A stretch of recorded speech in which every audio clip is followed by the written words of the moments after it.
Hey guys, Ashley, you're here with the Identity Tampa Bay, and it is almost time for the Epic Chef Showdown. I cannot believe it is already week 4 of the competition happening right now. We have 2 awesome restaurants competing tonight. We've got Rooster in the Till, we've got Farmtable Cucina. Let's get right to the chefs. I want to bring in Matthew Rembis here from Farmtable Cucina. How you feeling right now? A little nervous, excited, hoping I don't do anything stupid and cover my tracks and just stay focused. Talk to me a little bit about how you've prepared for this moment, because I feel like, you had a little pressure on yourself, but you just want to get in there and cook. What have you been doing? Definitely. So I'm a part of creating the experience for the farm table experience every week, and we do that multiple times a week. So we have to stay fresh and give these people something really amazing and create an experience. So that's usually what I do on my days. So staying fresh with that and having new things in my head and ready to go, I think will really help me go a long way. I know when I met you the first time, you said there was something that you're not really in love with, that you don't want to see show up tonight. Anything you want to refresh people, let them know what that one thing is you don't want to see? Coconut. No coconuts here. What else would you dread if you open the basket and you're like, oh my goodness? I'd probably just say something I'm really not familiar with. I mean, that's why I'm doing this, just to help learn and chase this journey that I'm on. But yeah, just something that pops up that I'm really not familiar with, which I won't know until I see it and you see that look of panic on my face. Hopefully we're not going to see that face. I don't want to see that face for you. Wishing you the best of luck in there, and of course we'll be watching. Thank you so much. All right, thank you. I'm going to let you head on into the kitchen there. We're going to bring in Jason Carlton here from Rooster in the Till. How you feeling, my man? Ready to do the deal. Yeah? I mean, what's going through your head? What's going through you got a queasy stomach or what? Not at all. I had a couple drinks in me, so I'm ready to go. What was the one thing you don't want to see show up?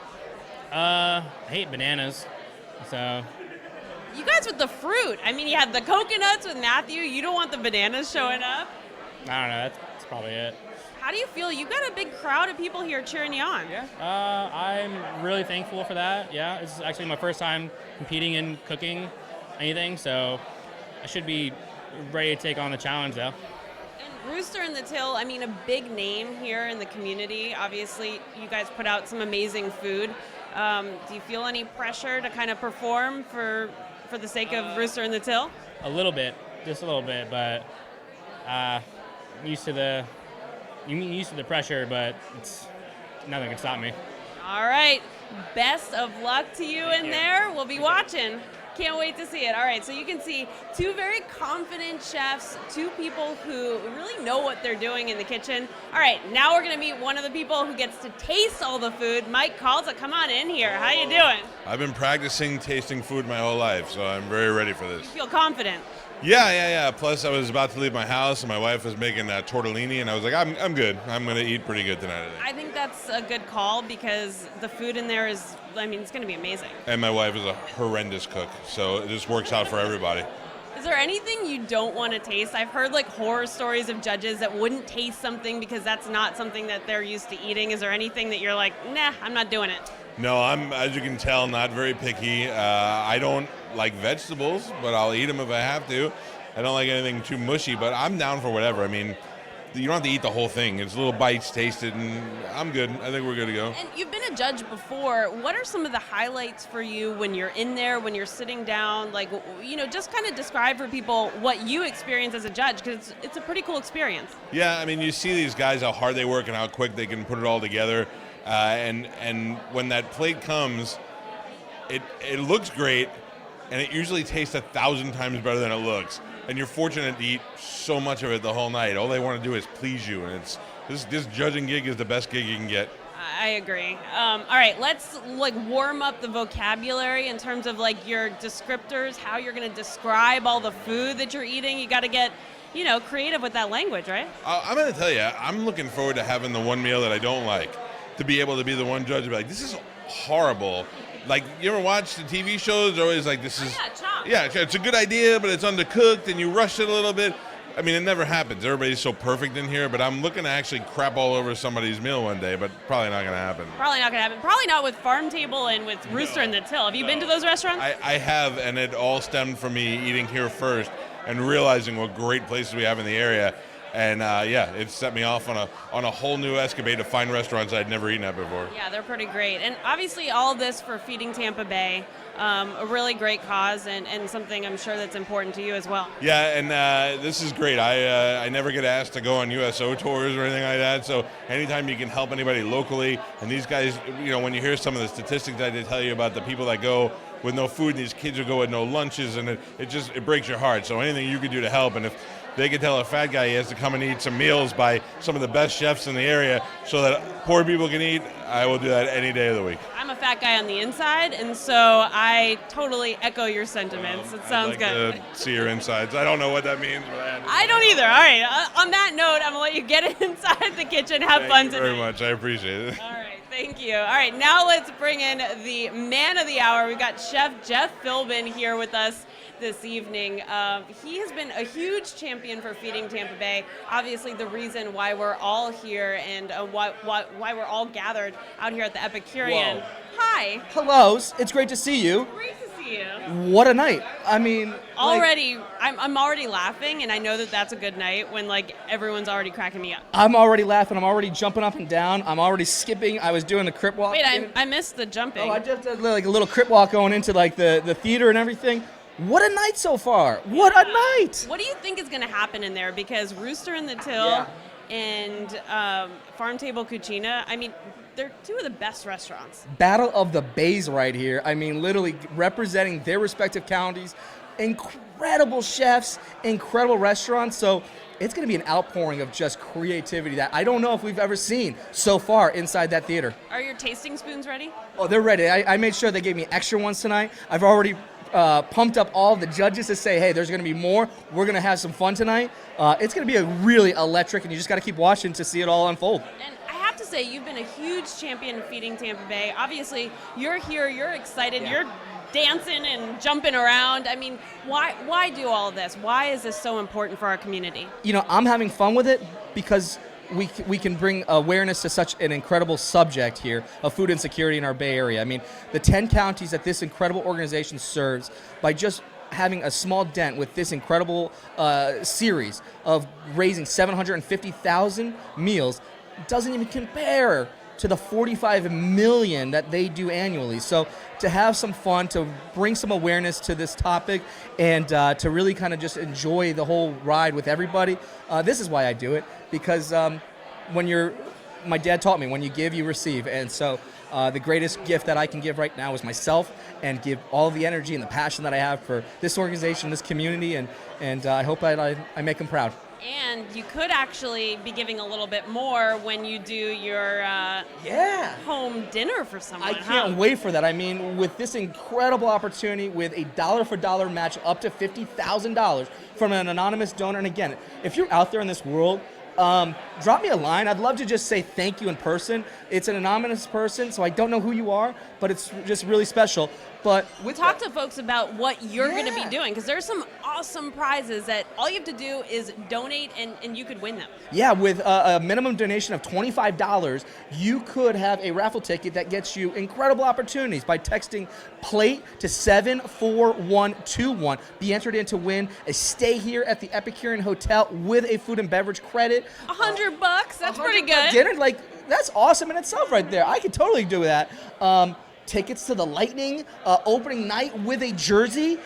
Who wouldn't want that? And then I want that. If you want me to come to your house and cook for 5 of your friends, so a 4-course dinner, 6 guests, we'll have some fun. Absolutely. All right, what are you most looking forward to in there tonight? You've got some wild judges as well. We had Mike Calta out here before. I think you're going to laugh a lot. I was with him early this morning. He is one of the best in the Bay Area, so I hope I don't let him down with how I kind of host things. And I'm standing right next to him, so if I get that nudge, hey, knock it off, I got to listen. So he's the king. So for me right now, just have some fun with everybody. It is the Battle of the Bays. So 2 distinct flavors, 2 distinct destinations are going to come alive and hopefully make a masterpiece on the plate. All right, give us a little hint. What do you think is going to go down with these mystery ingredients? How crazy are they? Scale from 1 to 10. Last week, I was surprised, shocked, and amazed. I think this week, they're going to knock it out of the park. I really do. The ingredients are a surprise, but I think you can make some really awesome dishes with. Do you see the mystery ingredients and you're like, I have all these ideas, like your Master Chef days just come flowing back of like what you're gonna do? A little bit. I kind of play into that because, for me to kind of talk to them and figure out what they're doing, I have an idea of what I would do. Sometimes it works, sometimes it doesn't, but that's the beauty of food, is that you keep trying, you keep having fun in it. I always have an idea of what I would do, like, in my head, but I don't think I could actually execute pretty much anything, so. And that's the beauty of cooking, is that you can adapt as you go along, you can enhance it, you can change things, you can work with what you've got. It doesn't have to be a regimented, just recipe, and it's not baking, it's cooking, and you just put your love and your heart in it, and at the end of the day, that's sometimes the best ingredient. And I think Matthew and Jason both have tons of heart. I mean, we got to know them really well on the Identity Tampa Bay, and they both are so excited to be here. And I think trying to keep the nerves at bay, because it can be nerve-wracking. It certainly can. I mean, they've never been in an environment like this. To be under the clock with eyes all over you. I mean, we've got everybody in Tampa watching this now. This is the hottest ticket in town to come to here inside the theater. And then for you at home, this is the spot to be. This is the place to watch it. So it's just wild. So for them to be in this environment, kudos to them. Absolutely. All right, guess what? It's time. It's almost time. We are so close. I can just about taste it. Oh, I'm going to be tasting it all the way. Okay, before we go, you said you were jumping around. You had a little, I need a dance move. I need one dance move right now that shows me just how excited you are. Should we do like a little shimmy like? All right, let's do it. Okay. All right. We got it. We're We're All right. We're gonna have some fun, and make sure that you guys stick around, have some fun with us, and stay tuned. Stay tuned right here. Epic Chef Showdown coming at you. Cool. That was awesome. That was one of the best ones.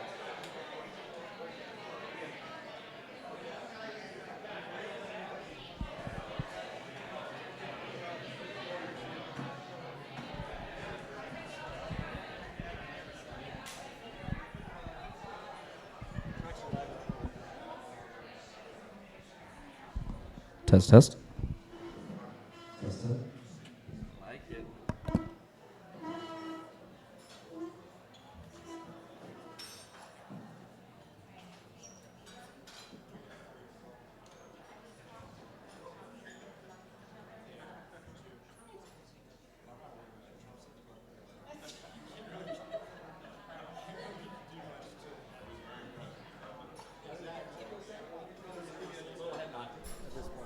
Like it. It should be okay.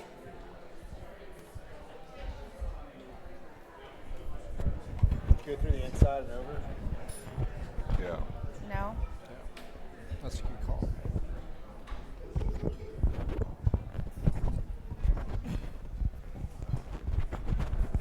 think going in the inside over isn't too hard. Well, good evening, everybody, and welcome to week 4 of Epic Chef Showdown. Let's give it for a round of applause for everybody here.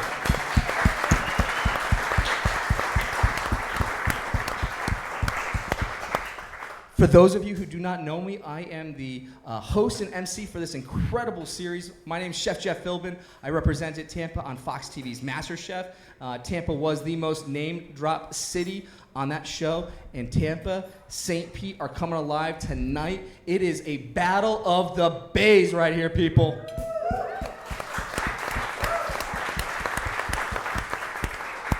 We have 2 of the best restaurants representing their respective homes. We've got Rooster and the Till in the building. We've got Farmtable Cucina. Give it up for those 2 right now.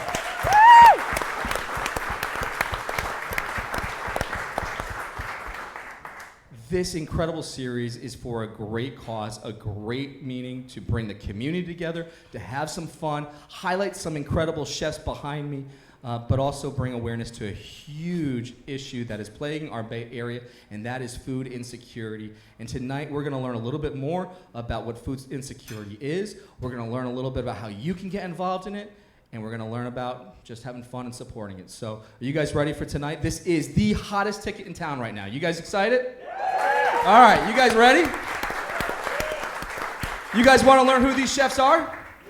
All right, so first up, We're going to go with the team from Local Market, Farmtable Cucina. Chef Matthew is in the building tonight. And you know what? We've got a quick little video. Let's learn a little bit more about him.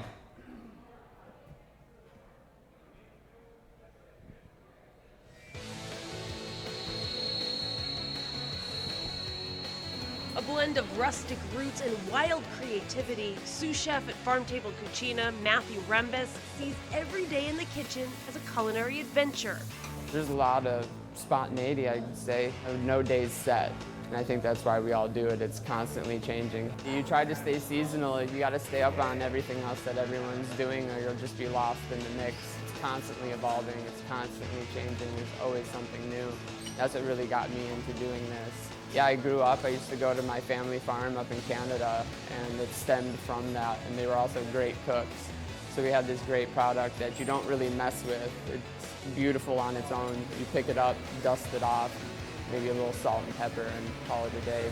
From fresh seafood to living lettuces, Chef Matthew says it's all about fresh and local here. And he says that's what's going to give him the edge in the competition.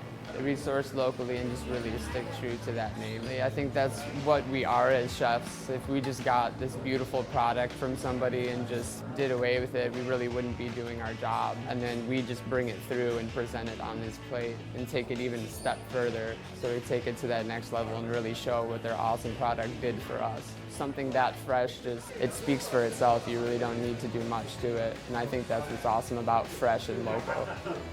And don't let his age fool you. Matthew has a seasoned skill set. Judge me, you know what I mean? At the end of the day, it's not what they think, it's what I think and what I put on the dish to the judges. I mean, I love looking this young and people constantly judging me, but I'm still here. Throw anything at him, except maybe one fruit. Probably coconut, although it's easy to put into a dessert. But I mean, I think coconut's just one of those things. Going into this competition, it's really taking a deep breath, get the ingredients you have. Might be some weird stuff tossed in there, but just roll with it. I mean, at the end of the day, it is just food, and it's a lot of fun. And as long as I just stick to that and true to myself, I think I'll do just fine.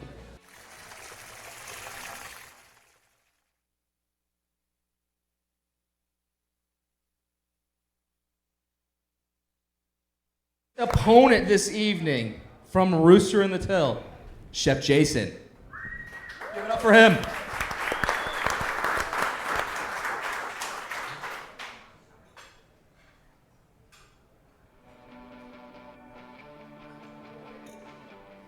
No watery eyes here.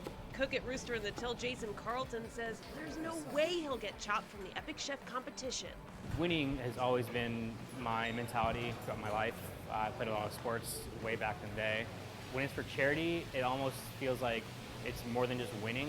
It's like accomplishing a goal. It feels way, way better than just doing it for yourself. You're doing it for someone else.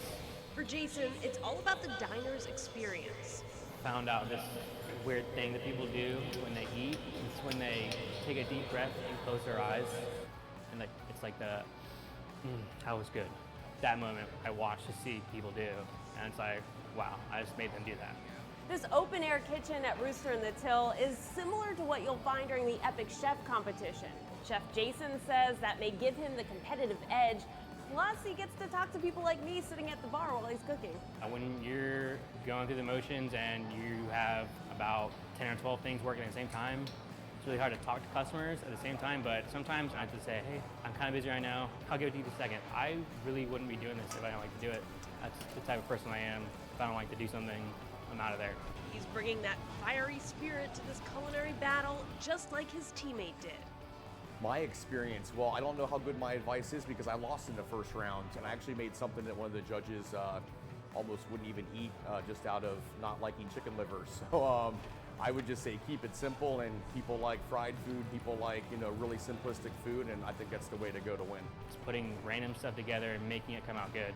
Being in this field for that long, you just get better and better at it. You just start to understand how food works, what's gonna happen if you do this. I mean, I might just have to taste it or smell it, do whatever to it, just to make sure I understand what that food is and cook it to the best of my ability.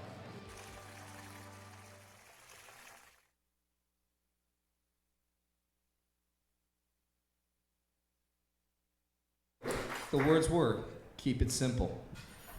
You gonna do it tonight? Absolutely. All right, all right. And over here, it was about fun. That's what I got from your video. What's gonna be fun tonight for you? Oh, this whole entire experience and watching the look on my face as I try to complete these dishes in 30 minutes. 30 minutes, and I mean, we've got these mystery boxes coming right into the kitchen. Are you guys nervous? You excited? Both. Both? No. No? So confidence, getting that little bit of movement going over. He's already walking to it. He knows he's got this. He's feeling it. Are you guys all feeling it right now? Do we want to know what these two incredible chefs are going to be working with tonight? All right. On my count, we're going to be pulling these covers and finding out what you're cooking with in round one. So, 3, 2, 1. All right. We've got Crab and V8. crab and V8. We got V8 juice. I mean, are the wheels already spinning right now? Yeah, that's what I had for breakfast this morning. All right, so breakfast is coming full circle. It was a breakfast of a champion, it sounds like. Sure was. So you think that you got it in you with this round with those ingredients? Definitely. All right, sounds like a plan. And we've got now 30 minutes that these two chefs are going to be working with those two ingredients for round one, but they also are going to be able to take a look at what round two is going to be. So let's pull the cover for round two. 3, 2, 1. Show everybody what we're working with. Oh. Flank steak. We got flank steak, that's right. And what else is in there? Looks like tuna, maybe. And we've got canned tuna fish over here. We got the surf and turf over here for round two. We've got round one, snow crab, V8. Round two, we've got flank steak and the canned tuna. Are you guys ready to start this whole process? Are you guys excited? Yes. You guys ready to start with round one right now? Perfect, because we're going to have a countdown starting at 10, and we're going to work it all the way down from 10. Audience participation is a must. They have 30 minutes to complete this round and provide an incredible dish that is going to delight our judges. And let's start that count now at 10. 9, 8, 7, 6, 5, 4, 3, 2, 1. Time starts right now. 30 minutes to make the best dish using snow crab and V8. We are joined here this evening with some incredible titans in their respective industries and fields, and none other than Mr. Mike Halta, the host of 102.5 The Bone. Mike, so glad to have you here tonight. It is great to be here. Thank you for having me again. You and I, we spent this morning talking a little bit about feeding Tampa Bay, and I got to ask you, when I came home after the morning show, I went straight and took a nap. What is the morning like for you? You know, what's the time frame? Yeah, I did not get to take a nap because I have a 5-year-old. So I was cursing you the whole way here today. Now, I mean, you know, I'm used to it now. It stinks every morning when the alarm goes off at 3:45, but once your feet touch the ground, you're all right. You just kind of get into the motions, and it's the rhythm of just having some fun. And you're so big in the community with what you do for so many incredible organizations. So we appreciate everything, and you coming out here again for back-to-back years. Yeah, well, this is, you know, I was explaining earlier, you know, you get comedians and famous people that get to go on USO tours. So anything you could do locally to help out, I mean, this is one of the best parts of my job. That's awesome. And we're so happy to have you out here. Mr. Mike Halta, everybody.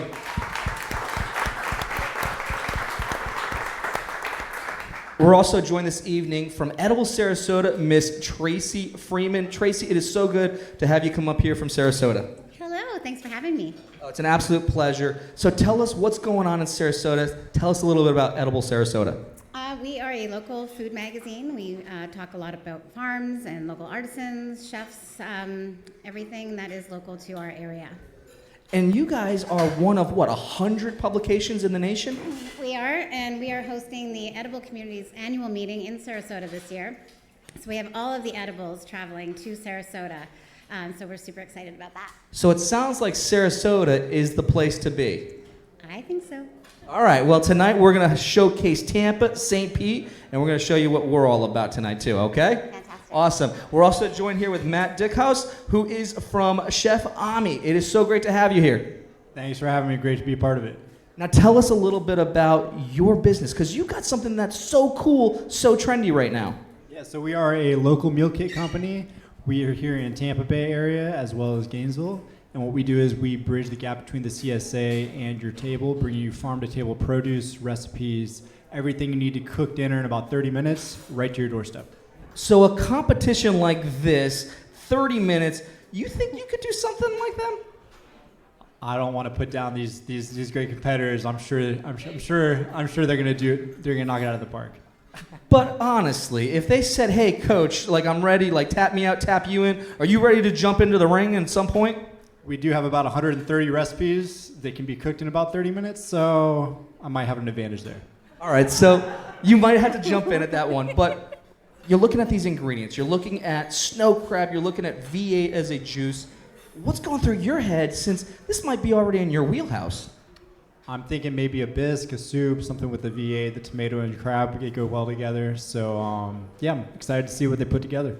All right, and so are we. We're gonna have some fun here tonight. We're gonna see what these guys are cooking up and get a little taste and feel for it. So, my friends, what's going on here? We're already breaking up the crab meat.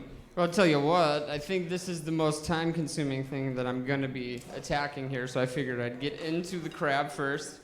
But I don't know, I might be going ceviche route, might be going soup route, not really sure as of yet, but we better get there soon, I think. So this is a lot of crab meat that you got to work with, and a lot that you have to kind of get that meat from. Are you kind of working in a thinking like, do I just get the claw meat? Am I doing more than that? Or are you gonna get it all? That's what I'm thinking. Just go after the big stuff. We're not choosing like we paid for this right now, so going through and getting what I can. And work with the best. You see, you get the freedom right now to work with the best and figure out what you're gonna do, because this has got to be the star of this dish. You need to make sure this crab is highlighted. It is going to have a little bit of that theme with that V8, and at the end of the day, both of them have to shine. So good luck.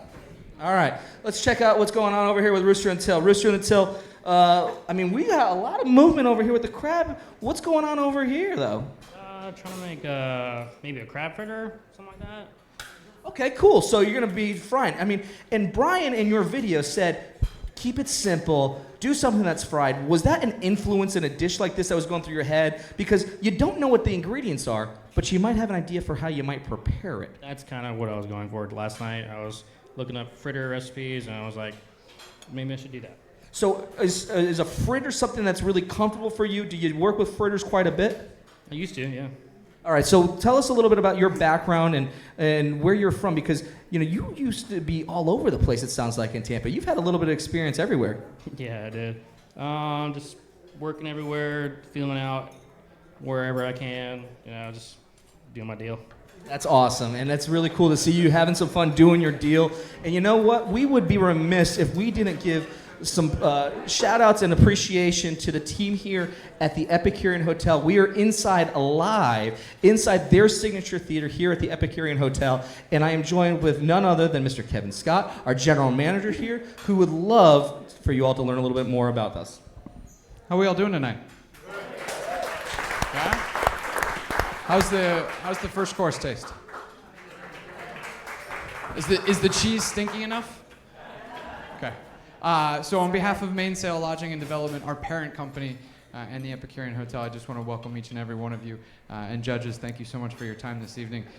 As you'll hear throughout the event this evening and throughout the entire series, this is all for Feeding Tampa Bay and bringing awareness for food insecurity and really just helping them do what they do best. And so, again, thank you for joining us and enjoy. Excited. These two restaurants are some of my favorite in the Bay, so really excited for what these guys are going to put together. Enjoy.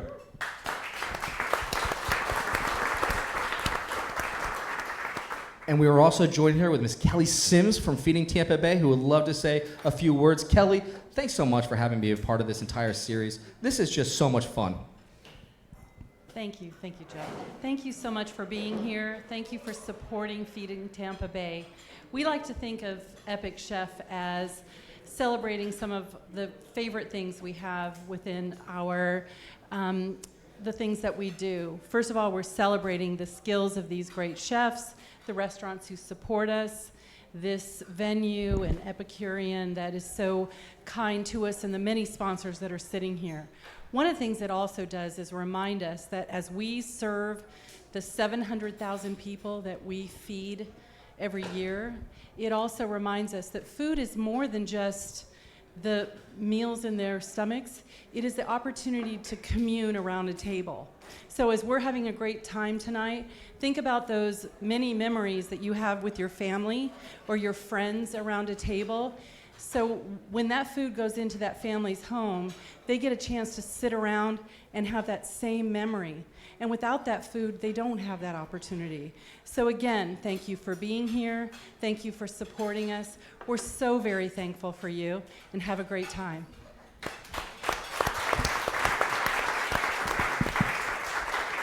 And all of you watching live at home, you can be a part of the process too. Text the word plate to 74121. Start the whole process. Donate that meal. Have some fun. And if you are, with a $25 donation, at a minimum, you can be entered in to win some incredible prizes, like a one-night stay here at the Epicurean Hotel with a $100 gift certificate to enjoy some great food, some great drinks. You could also be going to a Lightning game home opener with a nice jersey of your own, or you can have me come to your home and cook for 6 people, 4 courses, because at the end of the day, this is something that we can all get behind. This is all something that we all have a stake in to make sure that we can help Feeding Tampa Bay, make a difference, provide food, healthy alternative options out there for those that need it and that need it so much. So text that word plate to 74121. All of you here in this room, you can do the same across social media with your friends. Get the word out there. Make us all be a part of the whole process, and donate your plate today. Great idea.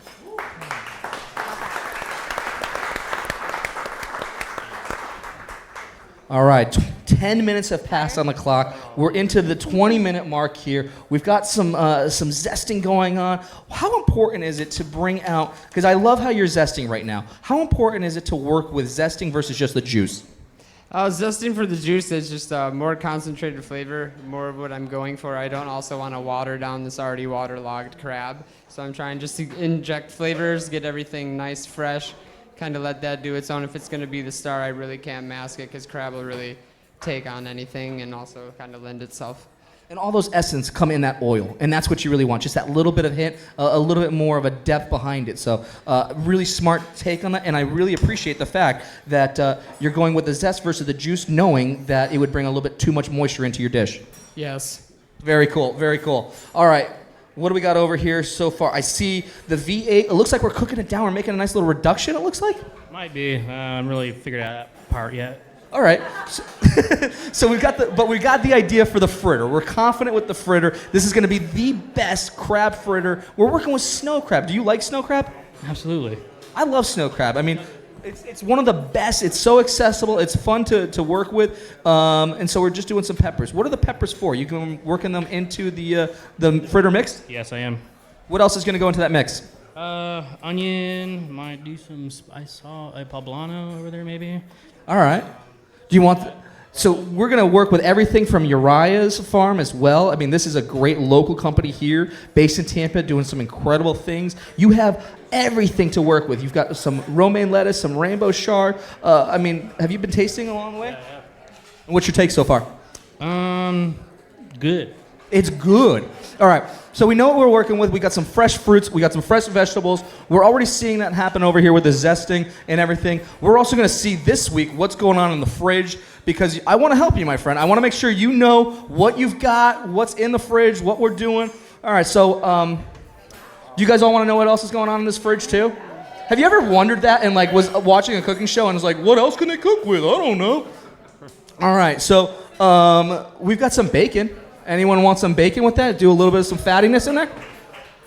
Not just yet. Not just yet, but that might be something that might come out with round 2 with that, little bit of that surf and turf thing. But vegetable stock, chicken stock. We've got some olives. We got more crab if you needed it. So if you wanted to get the claw, you could do the claw. I mean, who knows? But you're pulling out some capers. Why capers? Capers, seafood. It goes together. It brininess, it brings out that nice saltiness to it. I think that's a nice thing. And it's going to offset some of those, the juices from that sweet that's coming from the limes and the oranges. But food looks like it's been something for you your entire life. Is that true? Correct. You need it to survive, obviously.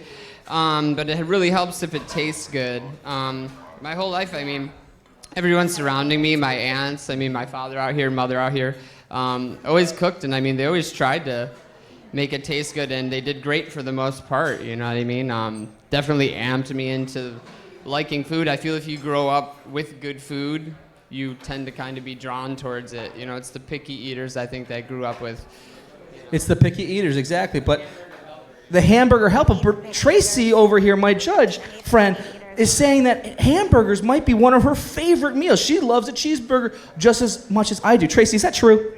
Yes, I wake up dreaming about cheeseburgers. I just went for a seafood dinner, and they have the most amazing cheeseburger on the menu.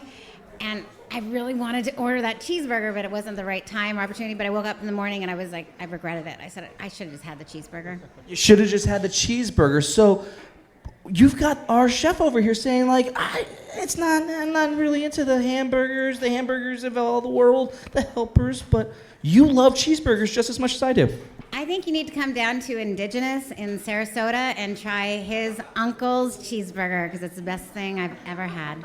All right, so what else is going on in Sarasota right now? Because there's always been the debate. Are we part of the Bay Area? Is Sarasota the Bay Area, or is it its own thing? There's something about that bridge, I think, that disconnects us a little bit. But, you know, I think we're close enough to be one big community. And it truly is that. And so from an outsider looking in, what's going on here in Tampa that you guys have been taking note or saying, no, we've already been doing that? Probably sustainable seafood. I think that's something that we are in the forefront. We just had an amazing dinner last night with 11 local restaurants. And we had Seafood Watch from Monterey Bay come to town, and they said that what we're doing in Sarasota is making bigger strides in communities like Chicago and New York. So I'm so proud of our community for what we're doing on the sustainable seafood front. That's awesome. Let's give it a round of applause for sustainability right now. You know, and Tracy, that's one of the hot words in the culinary world right now, has been sustainability. So to you, what is sustainability to those watching? Well, I think the biggest question I usually get asked is the difference between local and sustainable. So last night, for example, we had sustainable seafood that actually came from Vietnam, and it was probably a better fish than some of the fish that we could have had in the USA. So it just all depends. You know, just a lot of the fish that gets caught is frozen right off the boat. So that's probably the biggest thing that we get sustainable versus local. Very cool, very cool. Now, Matt, you said earlier you've got hundreds of recipes to work with in your head because you guys are doing things that are so fresh that 24-hour notice to get something out? 24 hours farm to table. So we work with local farmers. They grow stuff for us, and they pick it on Saturday. It's to your door on Monday. That's incredible. I mean, who doesn't want fresh food like that right now? I mean, that is just one of the hottest things that's happening. How has that changed some of how you've looked at cooking with what you need to work with what was fresh? So originally we were just looking at recipes that looked appetizing, that were kind of trending, and we've really had to rethink that. And by visiting the farmers markets and seeing what's in season, you can kind of adapt those to the recipes you're making and try to make them work. And so that's been one of the challenges, but one of the things we really try to do is get enough recipes throughout the year that we can feature those recipes when things are in season, because seasons are short. And in Florida, for example, the summer months, there's not much available. So it makes it really difficult, really a challenge, but one we're up to and we really enjoy. That's awesome. I mean, kudos to you, Matt, and to your team.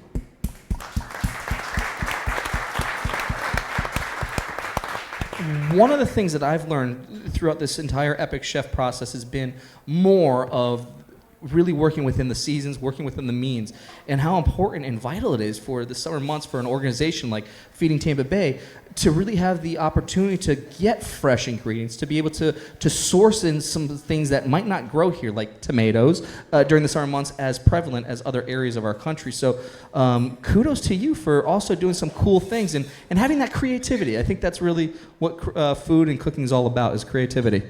Yeah, it is, and that's what really makes it a lot of fun. Is it's always changing, and it's up to the artists in the kitchen to make it really happen on the plate. So. That's right. That's absolutely right. And with just 12 minutes to go, we're going to find out if creativity is going to come onto that plate. Mr. Mike Halta, you are here. You're seeing it all firsthand, closest to the action. What's going on? Listen, you mentioned creativity. I've actually cooked behind here before, and the meat they gave us was camel meat.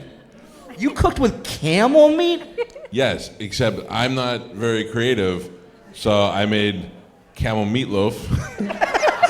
All right, so we got camel meatloaf, but was it good? What happened with it? Oh, it was horrible. And this guy's got V8 and crab, both excited about it. I'd be crapping my pants right now going, I'd just be putting the V8 in a glass and throwing the crab and be like, delicious, drink it.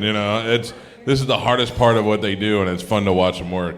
And you've got firsthand, just seeing it all. I mean, look at the colors right now. I mean, look at this crab meat right now. I mean, this looks awesome. He's so mad that you touched his bowl. I totally did, didn't I? Exactly. He's looking at me going oh, don't do that. I need that right. He's cracking his eggs. I think I even got a shell. I might, if you guys got that shell in your bite, that was because of me. So my bad, all right? I get a mulligan. Do I get a mulligan judges ruling? All right. Very cool, very cool. So we've got your first round that's coming out from Farmtable Cucina. They've got their citrus steamed black grouper with a warm farro salad, some dehydrated heirloom tomatoes, and a lemon-infused olive oil that's being plated right now, or served, excuse me. This is truly a great dish. Throughout the course of the night, you're going to see a little bit of both of these chefs come alive on the plate for you guys with their teams. First course, again, Farmtable Cucina, and then Rooster and Till is going to be your second course. So make sure you enjoy that and support those restaurants too.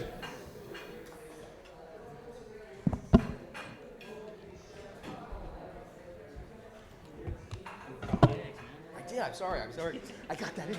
All right, so 10 minutes left to go. Let's go take a look and see what's going on inside with these kitchen. I did. I totally stole your bowl with the eggs. What did I do to you? How did I throw you off, or did I throw you off? Oh, just kidding. Okay, cool. But we're making a little bit of this, the egg batter, so we're going to do that fritter. We're going to fry it.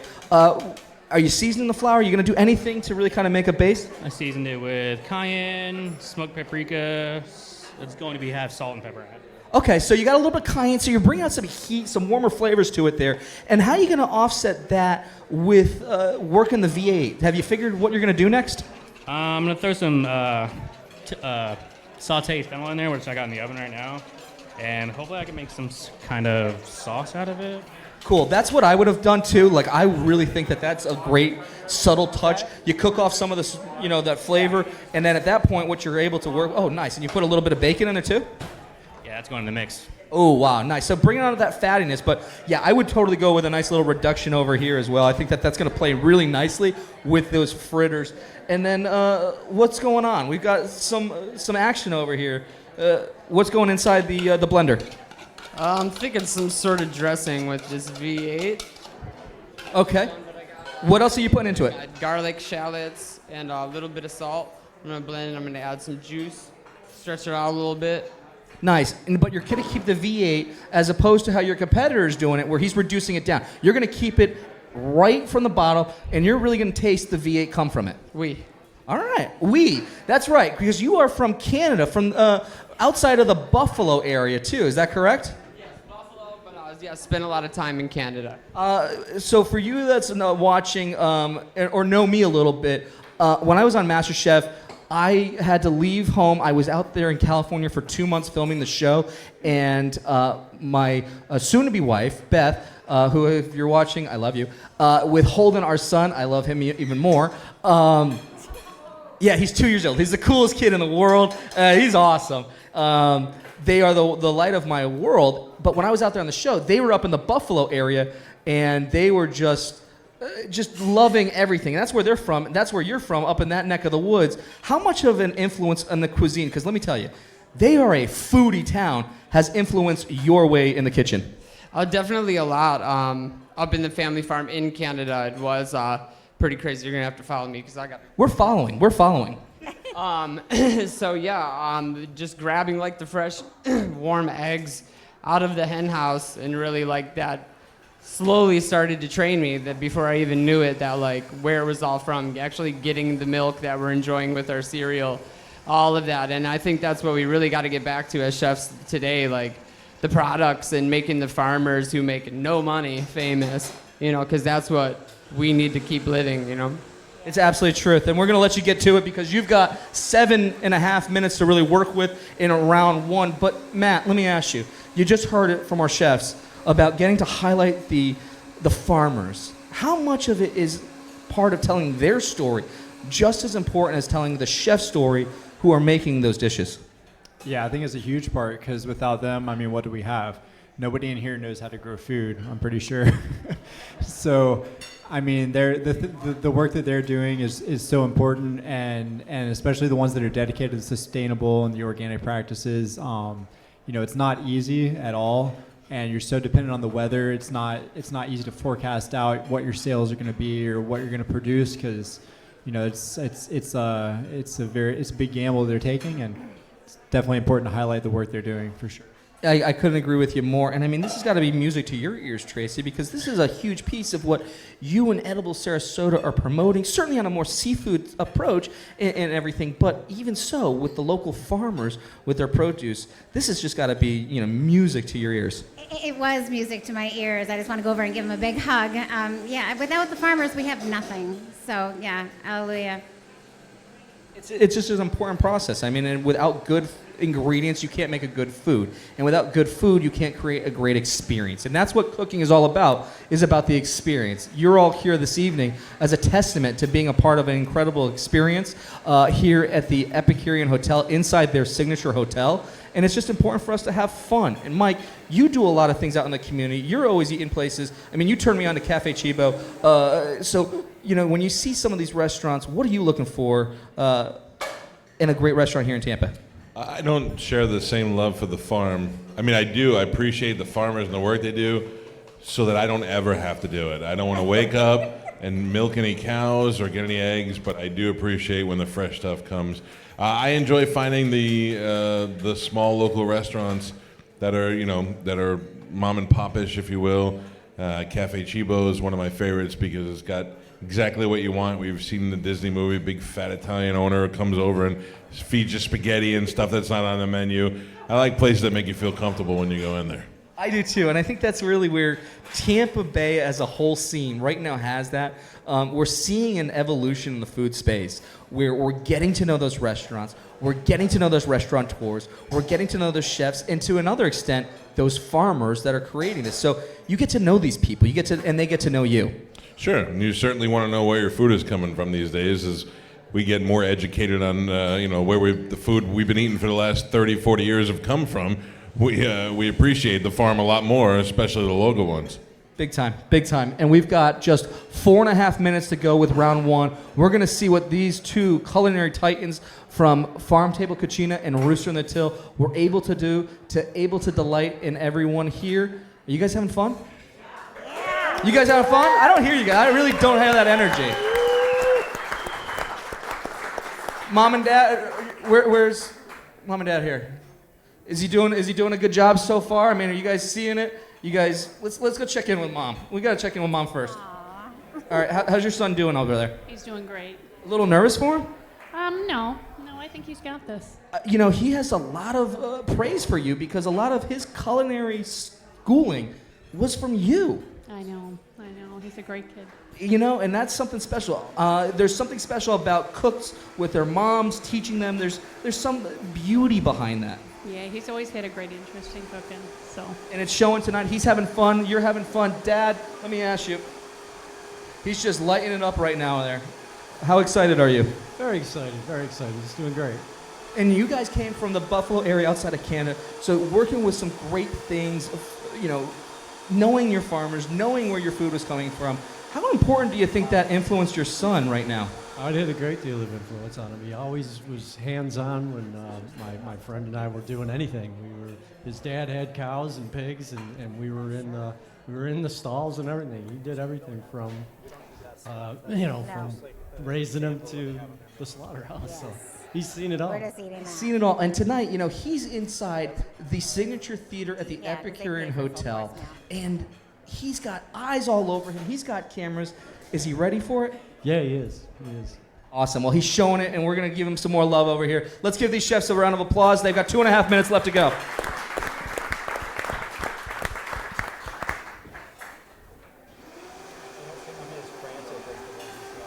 Yeah. Especially him. So, Matthew, you heard it from your family. A lot of love, a lot of support, because this looks like something you've been training for your whole life. Geez, I hope so, or I picked the wrong profession. A lot of time. We were the only ones that thought that was fun. Yeah, no one else did. Thank you so much for that awkward laugh from one person I saw over on that side there. But you're having some fun, though. That's all that counts, right? Yes, this is what it's all about. Feeding Tampa Bay is the main goal, and if I'm able to make something out of that as well, that's great. But Very cool. Well, we're going to be excited to see what you're doing. And we're checking in for that last minute, 45 seconds. How you feeling? That time went really fast. The time went really fast. You're working in a groove. I'm going to let you be in that groove for a little bit. When we get down to that last bit of time here, folks, we're all going to give them a countdown. We're going to make sure that we celebrate them. We get to put all those great dishes on a plate, and we're going to do those at that last 10 seconds. So watch that clock with me. We got 1.5 minutes left to go. 30 minutes to cook a dish. It's a little nerve-wracking. Oh, it's simple. It's simple. Matt, I thought I could rely on you to go with it, my friend. 30 minutes is all the time you need. I mean, it depends on what you're doing, but they don't seem to be as frantic as the guys you see on TV on Iron Chef. They're not. The energy's a little bit calmer than I was expecting. So I don't know if it's confidence. I don't know if they're nervous. I'm not reading it right. I don't know. I feel like they got too much time, honestly. Too much time. So they got 45 seconds. But if you had that same clock, now seeing what they've done, give it a little more thought for your own. You still cooking with what you were going to do with that soup idea? I might have mixed it up a little bit more. Maybe a fritter and some ceviche with the bisque. Maybe a 3-course. 30 seconds on the clock. Wow. So you would have gone with that nice little bit of that fritter, and then maybe had that bisque. Okay. All right. So we're going to make sure that we get that clock going in that next 10 seconds here. We are better see some food on the plates because you guys have now 15 seconds to work with. And on my count here, 10, 9, 8, 7, 6, 5, 4, 3, 2, 1. hands up, walk away from your plates. 30 minutes is up. Give them a round of applause, everybody in this room.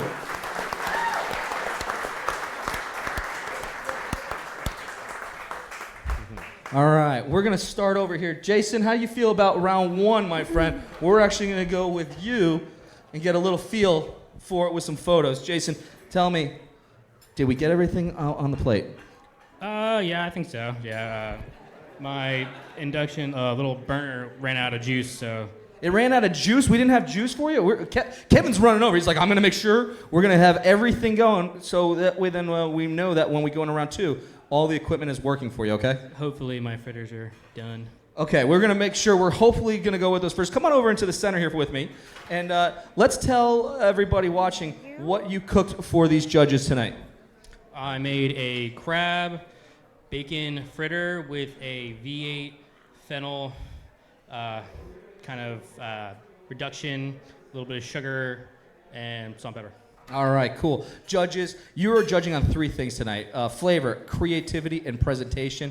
Dig right in. Start tasting. Having some fun with this because we're going to use you guys as the taste buds for everything that's going on inside this kitchen tonight.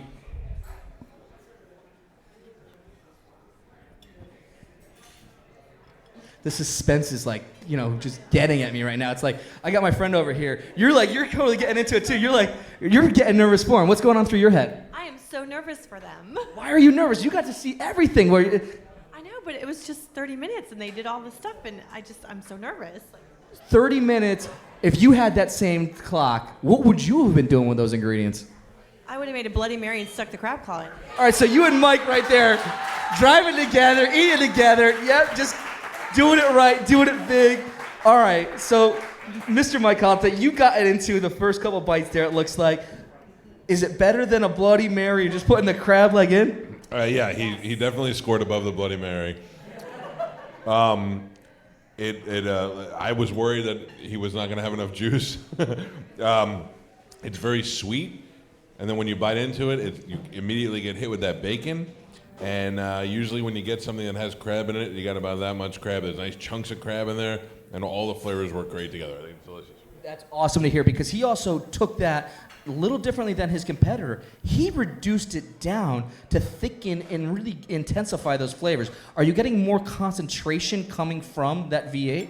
Yeah, the good thing is V8 grosses me out, and I don't taste the V8 at all. So whatever he reduced it, or homogenized it, or reverse osmosis it, he did a great job with it. I love it. All right, so it looks like it's working over here. Tracy, is it working over here? Is the reverse osmosis of working with V8 coming through on your plate? I love V8. It's very sweet, but the smokiness from that poblano is fabulous, and it's great. I love it. You love it. It's great. It's awesome. Matt, there's bacon in it, my friend. I love bacon. Are you a bacon fan? I don't think there's anybody that doesn't like bacon. If there are, I don't want to meet them. I couldn't agree more with you, my friend. Bacon all the way, okay? Like this whole thing where bacon now. Bacon's our friend, okay? Bacon is our friend. Bacon's our friend. I think it's a great dish. It's very rich. It's bacony, which is always good. I wish the fritter would have been a little crunchier, a little more fried. But other than that, I think it was well executed. So we did have some issues with the texture of it, is what we're talking about? Yeah, I would like a little bit of crunch out of the fritter. Okay, all right. Well, we're going to making sure that everything's working well with the fryer, making sure that his burner is up to speed. At the end of the day, they are being judged on creativity, presentation, and flavor, but we also want to make sure that it's fair and consistent as well, and we're going to take that into consideration, making sure that that's a part of it. So, Tracy, last words on this dish. Yum. Yum. One word, that's it. So, Rooster and the Till did it right. Jason, he's working on that one. Matthew, come on over here, my friend. No, I would have said the same thing. Tell us a little bit about what the judges are going to be tasting with your dish. So as much as I didn't want to just make a salad, I think that's what I made. So in sticking with that, just a precursor to me. I mean, trying to stick through to everything that I just preached and you just watched in my video. So I really just tried to get some intense flavors, and as well as doing what I should be doing and balancing those flavors, and really making sure that the star ingredients are the star of the dish. So. All right, so describe the dish in full. So I got pretty much like a crab ceviche, not really cooking too much because the crab's already cooked, but got all my acid in there, all the flavors I wanted, a little bit of the capers, like you mentioned, some allium, and fresh juice as well as the zest, seasoning, and then olive oil, and salt and pepper straight on the greens, just bring through the fat on every little bit of that, so it kind of traces through the fat element. And then I took the V8 and made it finished with some grapefruit juice as well, allium, and brighten that up with a little bit of fat. And hopefully you can't disguise the V8 there too much. I hope it's not too bad for you. I mean, the way in which you just described the dish, levels of technique for a salad.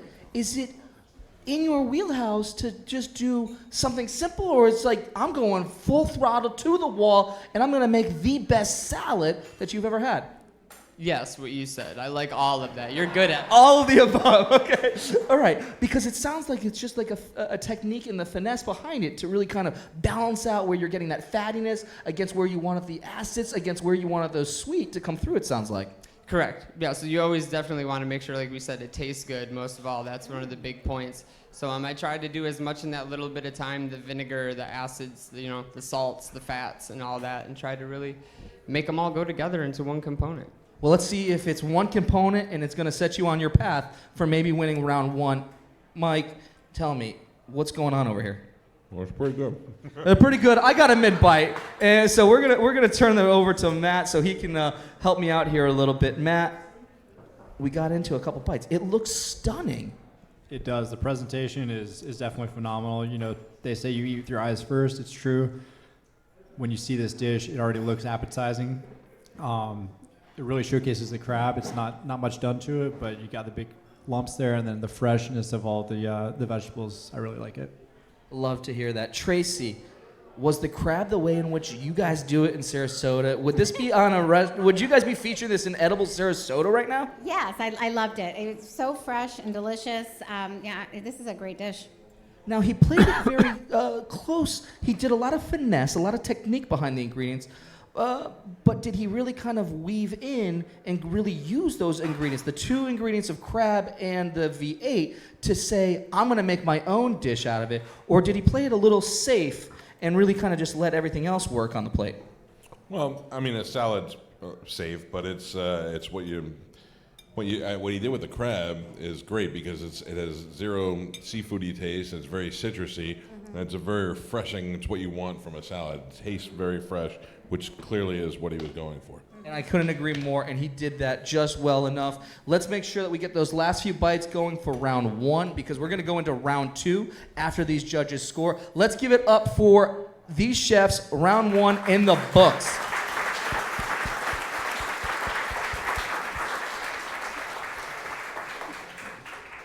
All right, so while the judges are finalizing their scores and they are getting everything off the ground and running, you can start. You can pull it out. You can't start cooking with anything yet. But you can pull it out. You can't touch. You can't open it. Got to just let it be. But you can pull it out of the case. We got to make sure that we're all fair here, right? We got so many eyes watching and being like, "Hey man, he cheated right there. He pulled it out. Right? He's already cooking. He got 2 extra minutes." So we got to make sure that it's a level playing field. Definitely. All right, so round one in the books. How you feeling about the judges and their responses? Good. I mean, I think that's everything you want. They weren't Gordon Ramsay mean, so I mean, that's always great.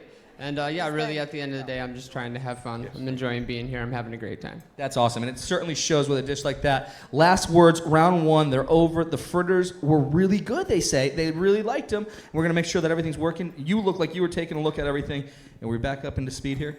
Yeah, we should be good now that my doohickey here will work now. Now, is doohickey a technical term? No? All right, so we just learned something new here tonight, too. We're going to go from sustainability, which is the buzzword right now in the culinary world, to doohickey, which is going to be the new trending word here. Absolutely. All right, sounds like a plan. Judges, your scores are done. We're going to go into round two, and again, this is going to be almost like a fun little surf and turf, it sounds like, because round two is flank steak, canned tuna fish, and we're going to give them a countdown right here, right now. Where did my friend just go with the clock? He just totally walked out right when we were going to do the whole countdown with the 10, 9. I don't know how to touch the button here. Honest to God. So this is kind of fun. So I'm on MasterChef, right? And Gordon Ramsay, you know, he's a culinary titan, and he's the best in the world. But he and I have the same exact watches. We both have a Rolex. I don't think he got his from his dad, but my dad gave me mine, and thank you, Dad. It's the best gift. I never take it off. It means everything to me. And he's always there, and he does the whole countdown. And he's like, all right, everybody, the biggest culinary experience in the world. And they're gonna start it right now. And he pushes like the hour hand, is like, that's gonna start the clock. Like, you know, it's like a remote control, like, okay, cool, yeah, it just goes like that. But it doesn't. But Kevin, you came in the clutch, you're the hero. Let's give it up for Kevin being the MVP right there. So that way you don't have to hear me ramble about watch stories of Gordon Ramsay. So let's give him the same countdown of 10 seconds, starting now. 10, 9, 8, 7, 6, 5, 4, 3, 2, 1. Round two is beginning. We've got flank steak. We've got canned tuna. I mean, this is like some of the best stuff to work with. I love cooking with steak. Mike, you look like you have had some steaks in your lifetime, my friend. Best steak that you've ever had. Where? How was it done? You think they could do it here? The best steak I ever had easily is Del Frisco's in Las Vegas. A bone-in ribeye, still mooing, and it's fantastic. I love that. It's off the strip, and I still go there. But this is flank steak. There's a big difference. Big difference. And how you're going to work in tuna fish, which is a step above cat food, I'm not really sure. Tuna is what you eat when you go on a diet or when you're poor in college. Well, Jessica Simpson a few years ago, that was the chicken of the sea. So can it be something that's going to jump out of the sea and come onto a plate? Listen, she ate it when she was really hot. When she was, like I said, when she was on a diet, that's what you eat. It's not, I don't know how you're going to incorporate this with the flank steak to make the tuna delicious in a meal. Tuna is a kid's lunch sandwich. You know what I love? Everybody does this with the salt. That's the thing, eh? Well, nobody wants to do that. Like no one does that anymore. They don't do the whole like boom. No, that's what I'm going to bring that back. Crap salt. Snake eyes. Yeah, exactly. Just snake eyes. That's what it's going to be. Snake eyes. There you go. All right, so snake eyes is coming out. But you know what? It is true. There is a level of kiddiness almost with working with tuna fish, Matt. Would you agree? I would agree. I mean, the Hawaiians eat Spam, and they treat it as a delicacy. So, maybe he can do the same with tuna fish. Now, you have a 2-year-old as well, right? I do. And my 2-year-old is the pickiest eater. I don't think we can even get to that level of tuna fish yet. Is your daughter at that level, tuna fish, in the recipes? Well, she really prefers the steaks from Del Frisco's. Those are her favorite. Bone and ribeye, because that's actually one of the best too. I mean, the bone really does give the flavor. So I'm excited to see what they do with this flank. Number one with 2-year-olds. 2-year-olds love a bone and ribeye. Just give it to them afterwards to gnaw on. I mean, they're still teething in some areas, so it works out for everybody.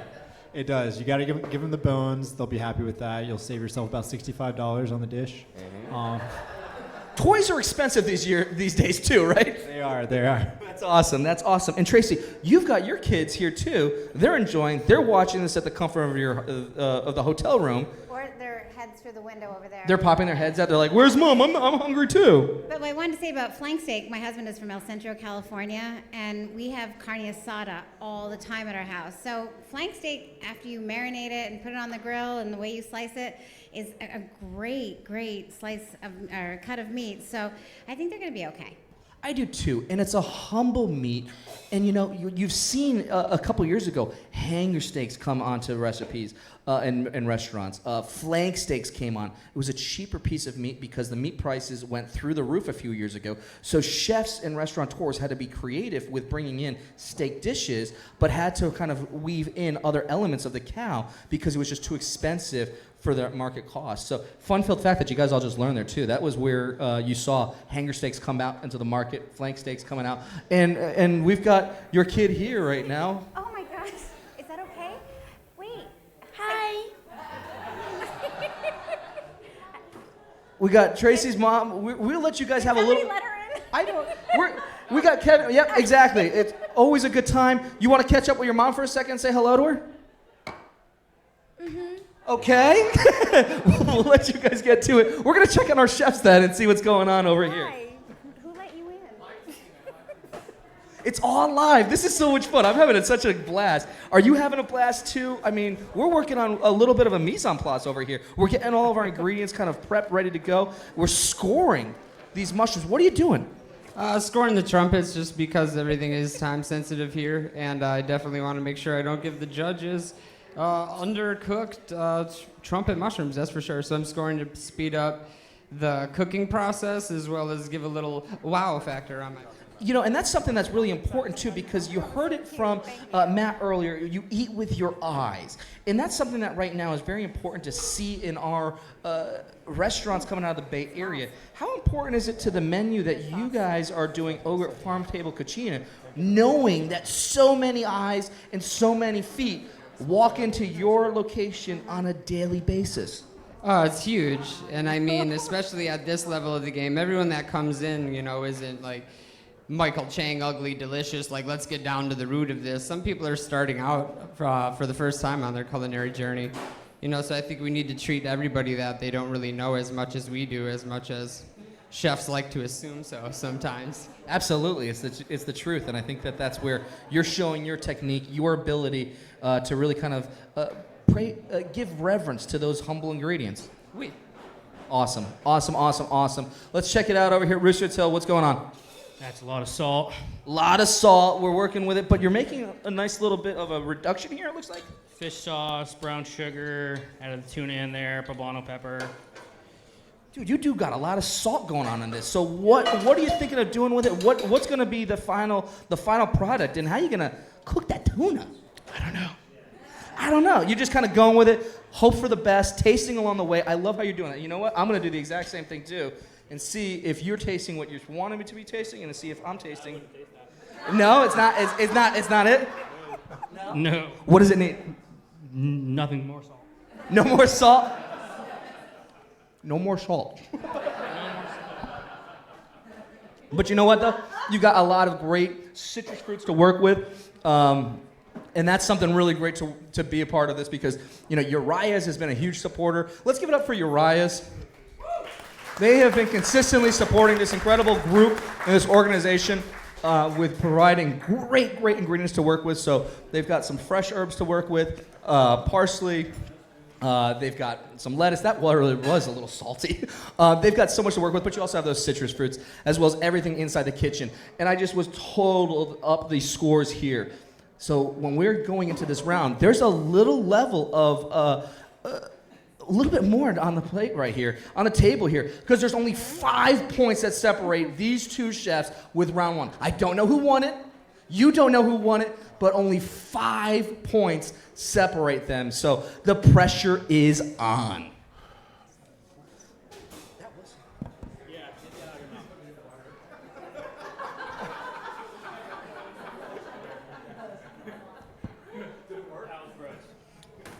It wasn't gross. That was gross. It was not gross. It's just, you know, that's the thing about cooking. Cooking is one of these things that, how many in this room really enjoy cooking? Raise your hand. Everyone does, right? That's the beauty of cooking. You know, you can cook on the fly. You can take the ingredients that you've got. You can take things differently. You can change it up. You can have fun with it. So what? It's a little salty right now. Put a little bit more liquid into it. Water it down. Bring a little bit of acid into it. Make it a little sweeter. You could do that. So he's not out of it yet, not by any stretch of the imagination. So Jason's still in it to win it. Matthew's still in it to win it. And Michelle Hamilton from Florida Blue is here this evening. Michelle, come on over here, please. She's in it to win it because Florida Blue has been in it to win it all these years. Michelle, thank you so much for being here and being a part of everything for Epic Chef Showdown. Thank you. Well, Florida Blue's mission is to help people and communities achieve better health, and a big piece of health is food. And so going back to what we were talking about earlier this evening, by supporting events like this, we can help bring awareness to food insecurity. And what better way than to participate in something fun like this that brings awareness to Feeding Tampa Bay and to these great restaurants in our area. Can you guys give it up for everybody at Florida Blue for this? And something so cool that I have loved, that I'm having so much fun with, has been your partnership with the Lightning Foundation with that cookbook. I mean, that cookbook is killer. Yes, so we did a cookbook called the Blue Flame Cookbook with the Tampa Bay Lightning. My colleague Lindsay over here is holding up a copy. And it's full of recipes from different Lightning players and alumni, and Florida Blue has taken some editing and provided healthy alternatives to some of the recipes that the players are using. So I believe, are our guests going to be receiving one of these tonight? I do believe the guests do receive a copy of this. You at home, you can also have a copy of this one. You, my friends, have to buy it, but you can buy it at feedingtampabay.com. You can also go to Tampa Sports Commission. They sell them inside the International Mall, as well as at Amley Arena. But the proceeds go and support Back to Feeding Tampa Bay. Back to Feeding Tampa Bay. Yep, all the proceeds from the book sales go back to Feeding Tampa Bay. How cool is that, people? I mean, that is just awesome. So, thank you so much. Thank you. Awesome, awesome. Florida Blue, everybody. All right. When I was on the show, originally they were going to have me come from Trumbull, Connecticut. I was born and raised in Trumbull, Connecticut. Anybody from Connecticut or no? There's viewers out there watching Connecticut, I know. But Tampa's home. Tampa's been home. Tampa is the spot to be. And I had to tell the producers out there out west in California that you're not going to do Trumbull. You're going to do Tampa. And a lot of it was because of the excitement, the movement of Tampa Bay and our culinary scene. I'm fanboying out a little bit because this one individual who's having his team represent tonight truly represents that. for where we're going and this culinary adventure of the Tampa Bay scene. And truly, to be honest with you, he's on my Mount Rushmore of where we're going. There's 4 chefs. He's one of them, Mr. Farrell Alvarez. Straight up killing it these days, my friend. Thank you so much. Absolutely. You guys literally are the hottest restaurant in town, and you guys continue to just raise the bar. Thank you. I don't know if I would say the same thing in terms of the hottest restaurant in town, but we stay on our grind, we stay focused, and we just do what's right. And you guys have done it so right. I mean, more to the point of bringing food and culture together, you guys are weaving that in with an incredible dinner series, highlighting incredible female chefs all over the Southeast. Yeah, absolutely.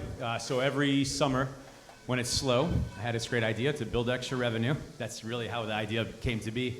So we do a guest chef dinner series every summer. This is our 3rd one. And this year we're focused on all female chefs. So we do 1 chef per month, 5 months in a row. And we bring in some super hot names, as you already know. We had Brittany Anderson as our first one. She's out of Richmond, Virginia, 2 times James Beard nominee. She was on Iron Chef America. She just cooked at Lazy Bear in San Francisco, which is 2 Michelin star. And she's one of my great friends, so she's fire. She was awesome. We killed it 2 months ago. 2 weeks ago, we had Lauren Massarello from the Reading Room in St. Pete. She got nominated for James Beard this year as well. She worked for us for about a year and a half and not used our architect, but hired our architects and built her own restaurant, the Reading Room, which is slamming on 60th and Central Ave. And then on the 18th, 19th, on August 19th, we got Kelly Fields at Willa Jean. We got Claudette Zapata Wilkins from Top Chef. And then the last one in October is Katie Button at a Curate in Asheville. So, yeah, a hell of a lineup. I mean, you guys are just stacked because it just shows the respect that you have for the community of chefs, the support that they all have for each other, because you're really one of those catalysts here to really up our games with James Beard recognizing the Tampa Bay area. How important is it for you to be a part of that movement, to have us be recognized as James Beard semifinalists and hopefully actually getting that award and bringing it here to Tampa Bay? Yeah, thanks. That's the goal for sure. It's super important, you know, like we travel, all of us travel a lot, and there's plenty of money in Tampa. However, there's not a lot of like super progressive restaurants. It doesn't have to be fancy to be progressive, just forward thinking. And right now we're in the cusp of that turn, as is all the development around here. So we're honored to be a part of it. We're not scared to do what we want to do. We did that 5 years ago with Rooster Natil, and we just stomp on the accelerator, and we, you know, with politeness and grace, we don't apologize for what we do.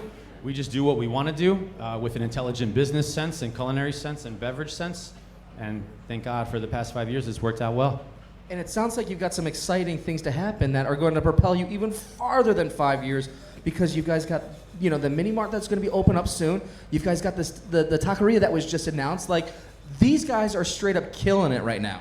Thank you so much. Yeah. So in the next 2 weeks, depending how well the city wants to be our friends, we're going to be opening up Nebraska Mini Mart, which is about 1.5 acres of adult playground. We got an indoor restaurant, outdoor restaurant, 2 shuffleboard, 2 bocce ball, custom ping pong, sexy lighting, a huge emphasis on music. So it's just a place to come and chill out, eat inside if you want, or lunch, and then outdoors at night, parties on. And then we just announced that we're going to be partnering up with Sparkman Wharf with the Water Street Project. We'll be opening up Gallito. Gallito is a Spanish term that means little rooster, and that's going to be our play on an authentic taqueria. I absolutely love it. Give it up for them right now, guys.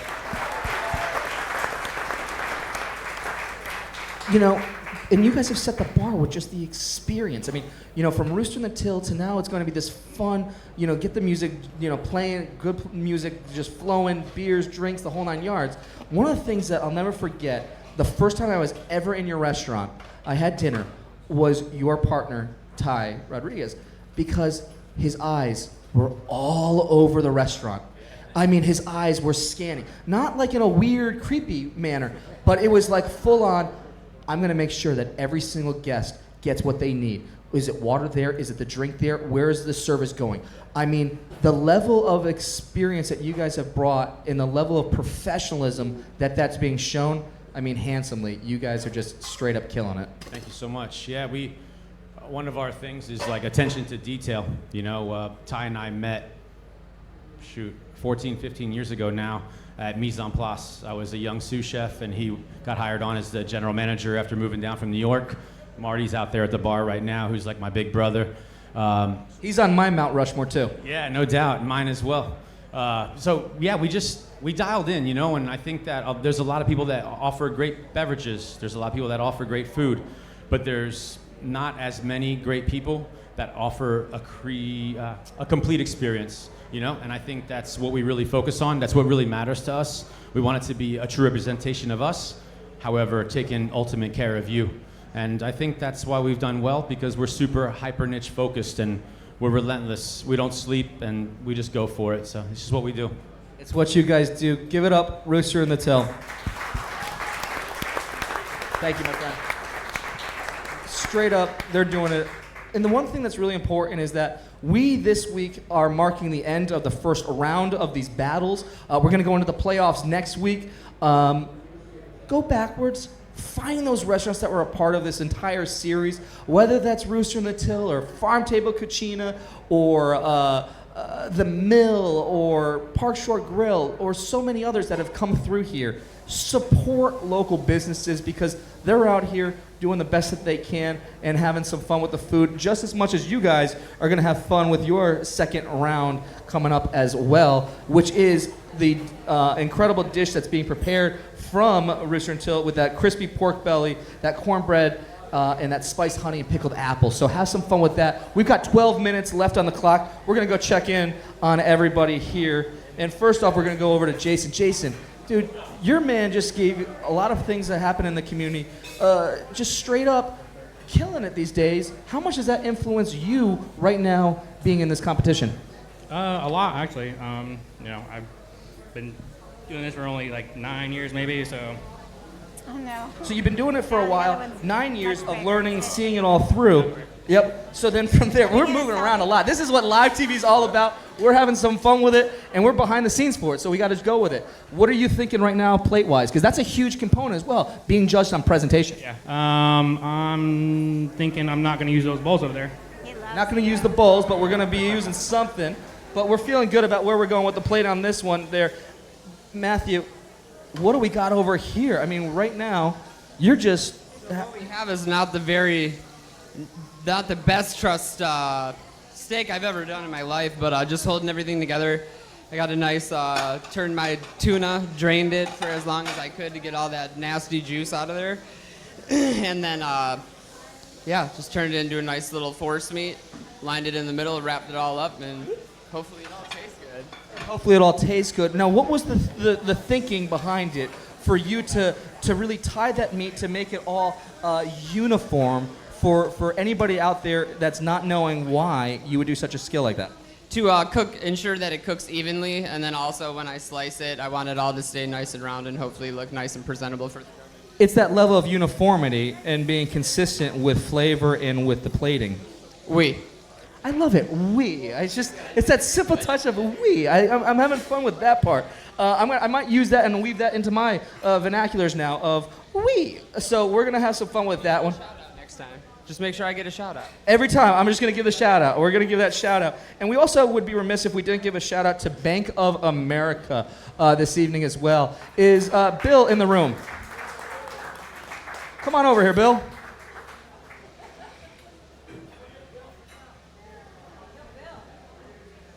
Bill, pleasure to have you here inside the signature theater at the Epicurean Hotel. Bank of America, huge sponsors of everything that Feeding Tampa Bay is doing. What's going on with Bank of America and the partnership?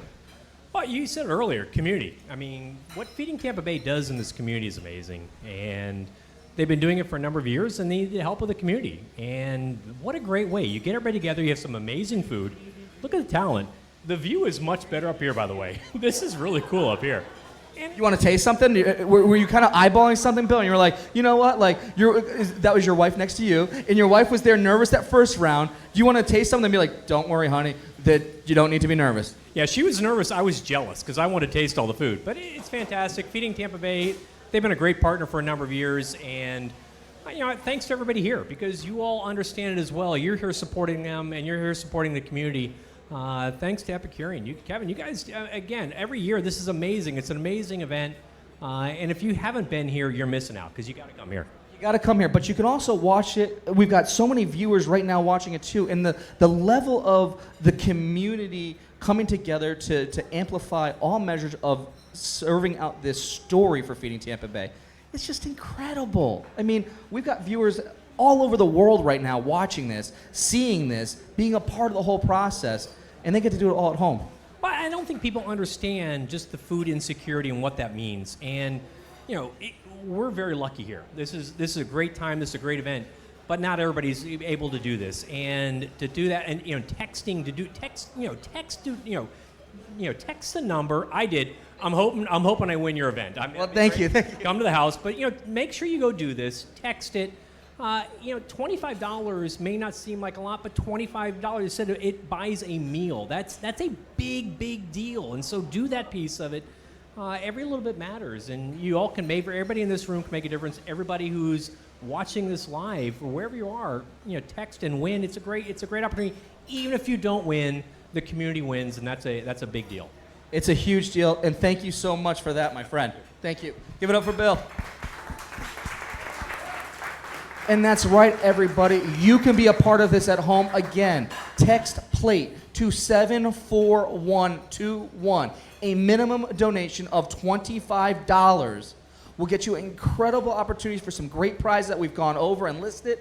But you're making a difference. You're going to feed someone.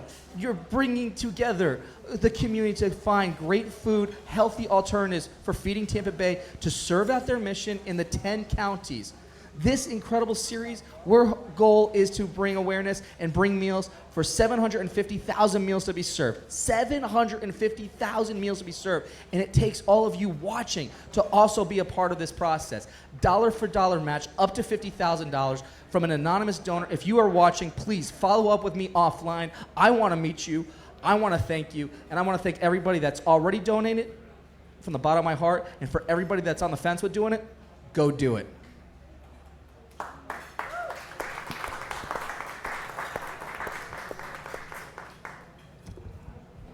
All right, with just 6 minutes left to go, Mike, you've seen it all right now. So walk us through a little bit from your view what you've seen.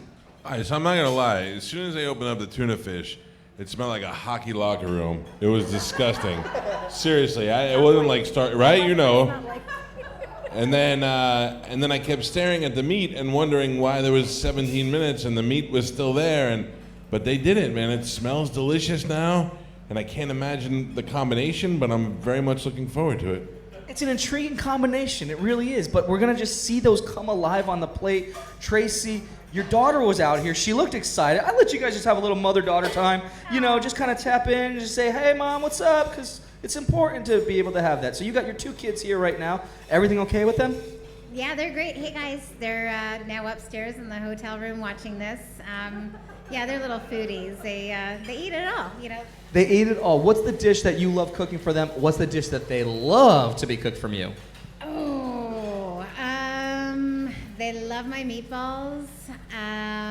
They love to go out for sushi. And what do they usually request? Tacos? Tacos, all right. Because I'm in a bean club, the Rancho Gordo Bean Club in Napa Valley. Whoa. You're a part of a bean club? I know. All right, I've heard of wine clubs. I've heard of beer clubs. I've heard of book clubs. I mean, I think we've all seen, learned about a book club, but a bean club? I am. I'm in a quarterly bean club, Rancho Gordo Beans in Napa Valley. And I slow cook those. We make our own homemade chicken stock together, and then we use the stock to cook the beans, and that's part of our Mexican taco night with our flank steak carne asada. So you've already had this recipe in your head already. You knew exactly what you were going to do. You're like, that's the reason why I've got the subscription. You're just like, I'm ready for it. All right, cool. Matt, do you also have a monthly subscription to this bean club? You don't? I don't. Does anybody else? Did anyone really know that there was a Bean Club subscription out there? No? Okay. All right, so I wasn't the only one, but that's super cool. Would he get a discount for what he's doing with his menu then? Yes. Yes, yeah, we'll get you in the Bean Club. You're going to be a member of the Bean Club next year, Matt. I'm excited. I'm confused, but you know what, though? We got 4 minutes left, and let's see if we've got something really inquisitive, fun to come out on this plate here. Are you excited? You nervous? What's going on? What are you seeing? What do you want with this dish? I'm excited. We use actually a lot of not flank steak, but skirt steak in our meals, and it's no longer cheap, unfortunately.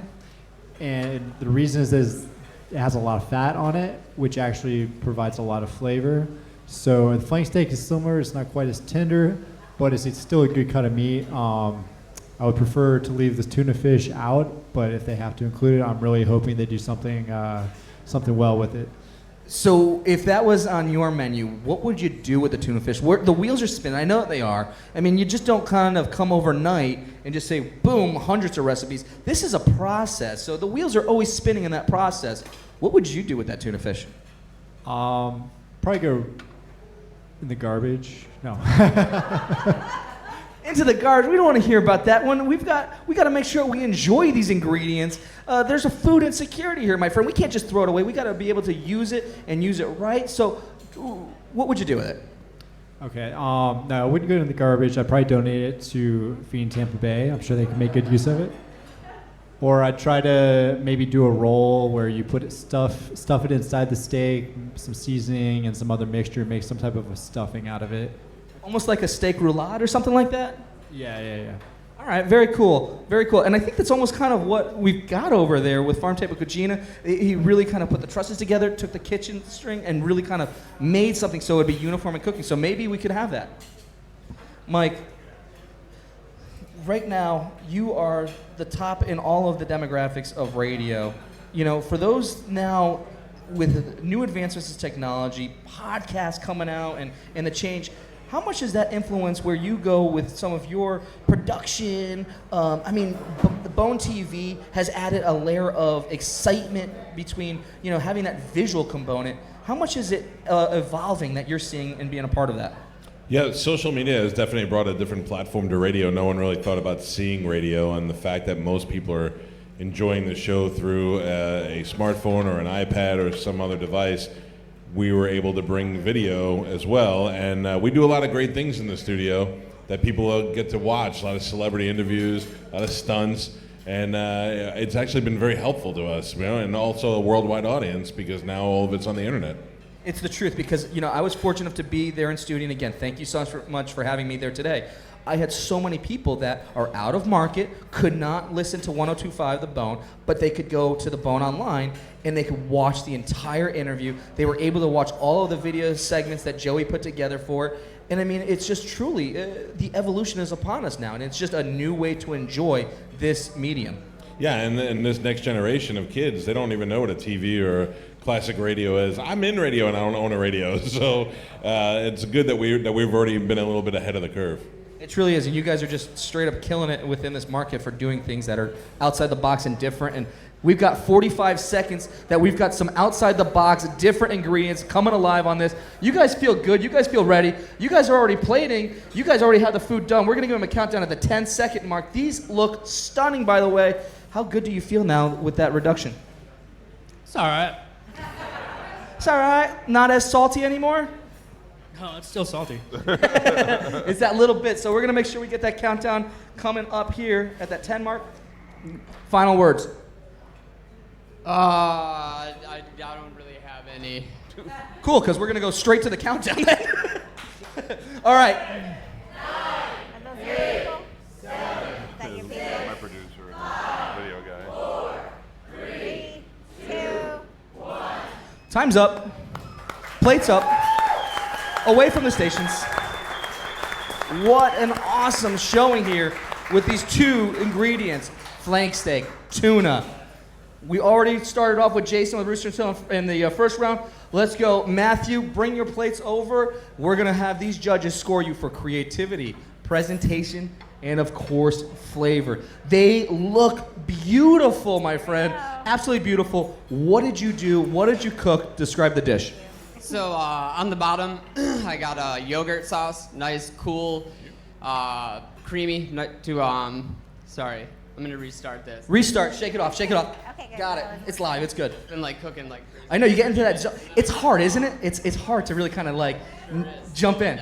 So yeah, cool ranch on the bottom that's got fresh basil, tarragon, a little bit of salt and pepper, and grapefruit juice in there. Kept that cool just to kind of throw your palate off. Have some nice seared trumpet mushrooms like we talked about. Sage, rosemary in there, keep the earthiness with the mushrooms. Complements the steak. Mushrooms and steak go hand in hand to me. And to try to do something different with the tuna fish, I let it strain as long as I could to get rid of all that excess brine and tuna juice. So I mixed that with some Swiss cheese, breadcrumbs, fresh herbs, and pistachio. Rolled that up and trussed up the flank steak. And wish I had a little bit more of a cook time on it. But yeah, fleur de sel, finishing salt. So hopefully that'll take me through on the seasoning if I missed any notes. I'm in awe of what you just delivered within 30 minutes, my friend. To take those ingredients, elevate them the way that you just did within that time. Is a pressure off? Is the weight off your shoulders right now, or what? Oh, totally. I've had this weight for the past month and a half ever since I did my interview. So it feels good to finally be here and realize what this is all about. I've been breathing a little easier ever since we talked. So yeah, I'm doing great. You're doing really good. Is he doing great or what, everybody? Straight up killing. I swear, my friend, getting to know you behind the scenes and everything like that, I swear we're going to exchange numbers. You're cool as can be, my friend. We will definitely be like throwing something down the kitchen because you got some fun stuff coming up. Really, really awesome stuff right there. I'm at a loss, but let's see who's not at a loss for anything. Tracy, what are we thinking? How's it going? It's going. Yeah, the meat's pretty rare. The meat is pretty rare. So he did tie that up to be consistent because he wanted to make sure that it was going to be that nice internal, working off the sear from the exterior to try to make sure everything was working inside. Is it rare to your liking or is it just straight up still mooing? And I mean, Mike, I myself, I like it when it's still mooing. You liked it at Del Frisco, still mooing. Is it mooing or is it rare? It was mooing pretty loud. It's pretty rare. I mean, obviously you got time constraints. What I can tell you though is, whatever you did with the tuna fish made it taste nothing like tuna fish, and it actually tastes great. That is the only thing I think was working against you was the time because the meat came out rare, but the mixture of the dressing that you put there and the tuna inside is very surprising. The flavor is good. The meat just got you. The meat just got him a little bit, but the tuna fish sounds like really took it to the next level there. Matt, how's your cut of meat? Is it rare like everyone else's? Is the tuna fish the star? I mean, steak is really subjective. Everybody likes it different. It's a little rare for me, but it's got good flavor. The tuna fish, like he said, amazing. Whatever he did, the sorcery he worked on that was done very well. I love the mushrooms, the ranch sauce here is a nice, cool touch to it. So, well done. You know, and the subtle touches with just really kind of scoring those trumpet mushrooms show a level of sophistication. The consistency that you want to get some flavor imparted into that mushroom really shows and shines. You know, where'd you go? Come on back over, my friend. With that dish, we've heard right now a little bit on the rarer side. What was your goal cooking it? What was the temperature you wanted?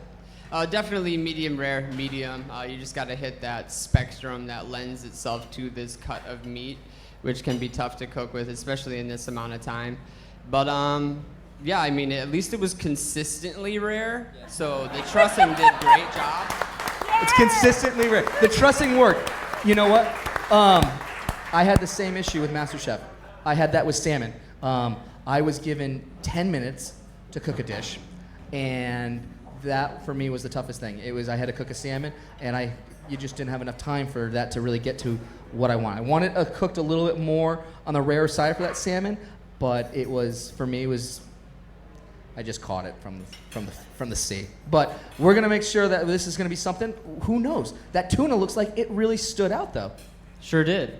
So how are you feeling with these compliments that you're getting right now from these judges? I feel good. That's nothing was too bad, but again, I'm having a great time. And that's what it's all about, and it shows. Let's give it up. Our team here, Farmtable Cucina. All right. Jason, come on over and let's see what we got going with your dish here. We are taking round one. It's over. It's done. There's only 5 points separating you from your competitor, Matthew. A little nervous going into this round knowing that? A little bit, but, it's may the better man win. May the better man win. So do you think you've got the winning dish of this entire showdown? The final one or the first one? Let's go with the final one. Final, maybe. He kind of had some better ideas, I think, than me, I think. But what you just saw there with the saltiness, I threw that one out, obviously. And so you restarted. You did some. I restarted, and I went with a salad to balance that out, and hopefully that tastes good. Awesome. It was pretty good when I tasted it, so yeah. We're gonna hope and see. So describe your dish. What did you cook tonight? I made a flank steak, seared flank steak with a fish sauce reduction with poblano, peppers, vinaigrette kind of thing, and with kale, peppers, onions, carrot. I love it. I love poblano peppers. Why'd you use poblano peppers? It's something I just love. I love spice, and I actually don't love fish sauce anymore. So the fish sauce is retired? Not yet retired, but just for the week. Just for the week. So let's see what we've got going on over here. So it looks like it was a totally different preparation of cook. He went with more of using the, instead of trusting it and really kind of making more of like a roulade, if you will, or kind of, bringing everything. It was just this nice. There's tuna in the salad. And we've got tuna. We couldn't hide the tuna, so we got tuna in the salad. So it really is like a tuna salad. But my one bad joke of the night, unless you guys have been like, this guy's not funny at all. Like I'm the chef, not the comedian. But so we've got this here, Tracy. It looks a little bit more cooked, more medium rare than what was in the other dish. I'm all about the tuna and all the citrus that's going on in this. This is fabulous. You're loving this one. I'm loving this. The tuna is amazing. The tuna is amazing, and the tuna had to be a star. But so did that flank steak. Matt, how's the flank steak? Flank steak is cooked perfect. The kale salad with the microgreens, delicious. Fabulous. He's really kind of knocked it out of the park. So bone-in ribeye, that's my go-to too. Flank steak, yeah, it's a tougher piece of meat. It's a little bit more of a humble piece of a meat.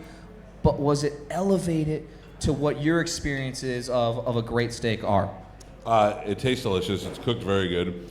The tuna and the saltiness with the tuna and the salad and the steak go great together. But what I love is the fact that you got your juice going and you went back and made that damn fritter from before. Yeah, it all works very well together. It's good job. Yeah. Very good. Added the tuna to the fritter as well. He just loves that tuna. No, I don't. All right. So again, these judges are judging for flavor, creativity, and for presentation. Tracy, final words, round two on this incredible dish. I should stop eating so I can talk. I just pick you at that right moment in time where the camera's right there. Your daughter was right there. I'm always right there, it seems like, with you right now, my friend. No, well done to both of you. Extremely impressed. The flavors have been great, and I really admire how you handled yourselves in the kitchen this evening. Kudos. Kudos to these chefs. Also, sometimes we kind of highlight, everybody that's you see and you feel and you know is in the kitchen, that you see and feel that has a part in the show. But there's a couple people out here in this world that you don't see because they're behind the cameras, they're behind the screens. They're the ones that are doing all of the AV across this room, across the room at your homes. Kurt, Ryan, and Jeffrey, who is normally here, is not here tonight. Kudos to you guys. You guys do a hell of a job, and thank you so much for being a part of everything.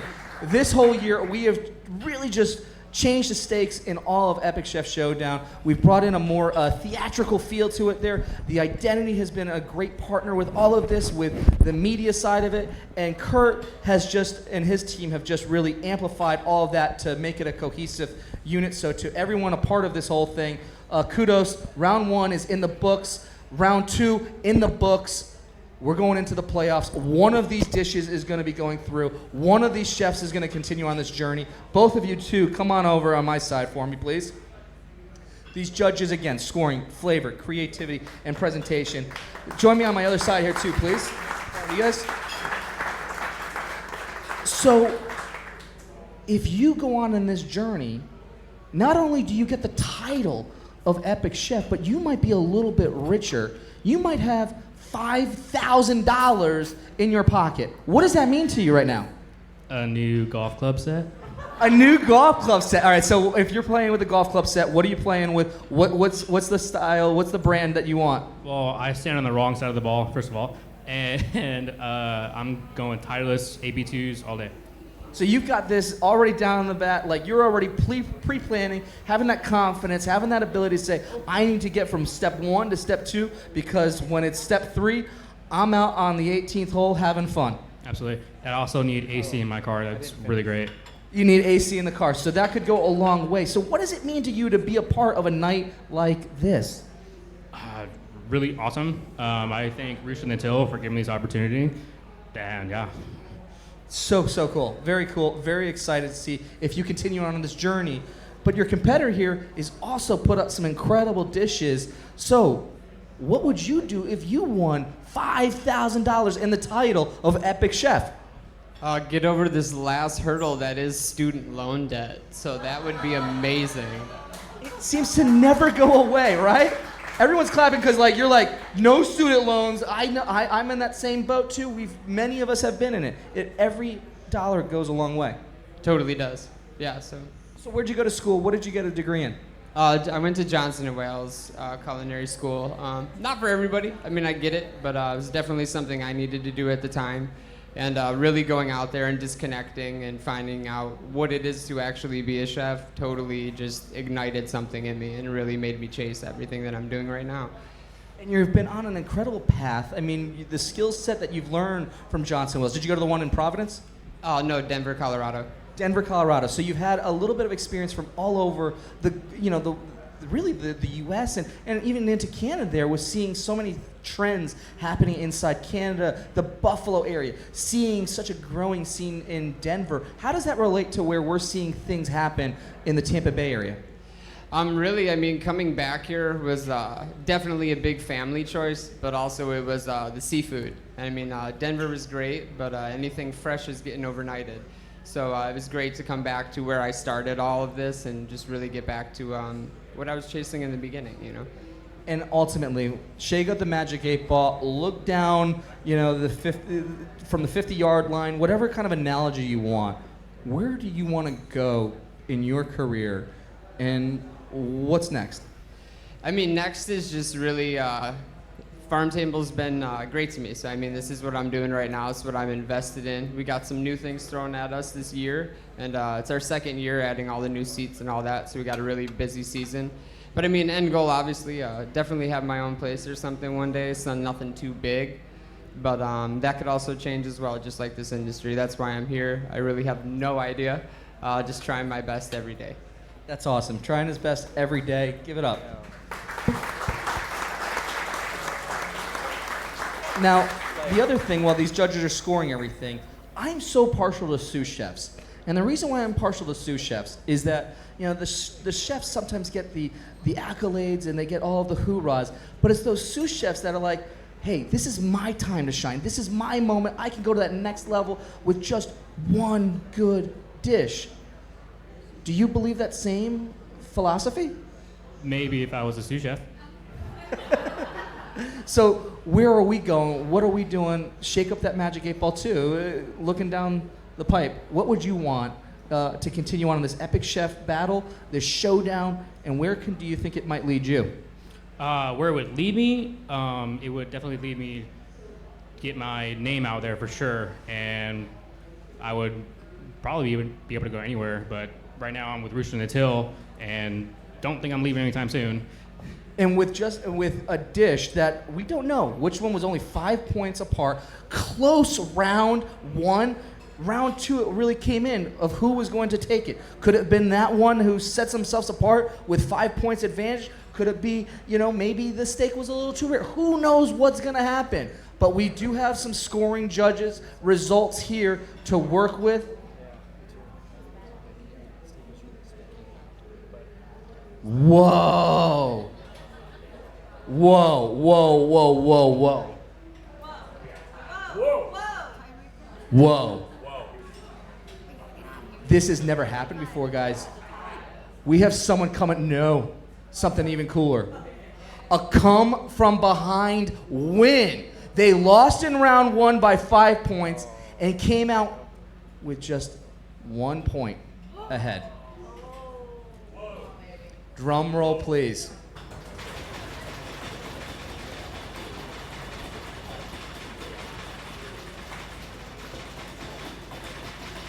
Winning by only 1 point and moving on an epic chef showdown is Rooster in the Till.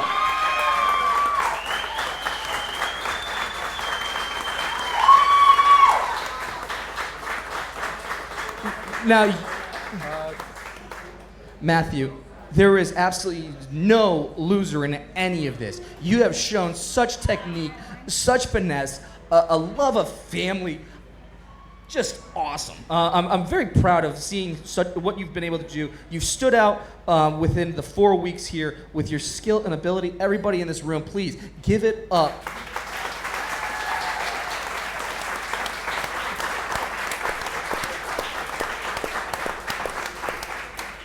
You're going to be a star, my friend. What's going through your head right now? It always stinks to lose, but that's really what this wasn't. This whole night is not what that was about, and it was great. It was something to challenge myself. I've never done anything like this before, so it was great to keep shaking it up. It's been a really awesome year for me, and I get to compete against one of the chefs that I go to celebrate myself when I'm not working. So it was great that we got to go up against them because I'm very familiar with their stuff. So it's all good here. It's all good. Chef Matthew, everybody. Farmtable, Cucina. Jason, you're going on into the next round. You won by only 1 point. How you feeling right now? Pretty shocked, honestly. I thought I was a gonzo with that tuna. So I still have the tuna in my mouth and I can't get it out. So do I. I've been drinking that water too, and I still have it too. Yeah, it sucks. Sorry. But you know the funny thing? I brush my teeth 3 times before I come here on a Monday nights just to make sure I got nothing in my, 3 times, and I feel like I'm gonna have to do it like 4 or 5 times later. It's at least a week. It's the least of it. Yeah. But no, you're moving on in this entire battle. What does it mean to you? You're 1 step closer to maybe a new set of titleists. Yeah, it's really awesome. Yeah. But honestly, I couldn't do this whole thing without Chef Farrell or with Epicurean doing this whole thing. This is great. This is awesome. Thank you. Awesome. So, gentlemen, you've had some fun. We've had some incredible opportunities. You all at home can also have some incredible opportunities. If any of you in this room would like to purchase any of these incredible wines, you can take home this evening. We have some price sheets here that we're going to be passing around, pencils. You could take any of these home. We've got that incredible Jackson Estate Pinot Noir. I am a red wine drinker, so if anyone's like, hey, Jeff, you did a good job, here you go. Thank you. I'm just kidding. Or if you really enjoyed that Chardonnay, it's also a great dish to, or a great wine to work with coming from Copain. So to all of you here this evening, I hope that you all have a wonderful time. I hope that you do donate your plate. Stay involved. Everybody that's watching right now, thanks for tuning in. And don't forget, text plate to 74121, and we will see you next week.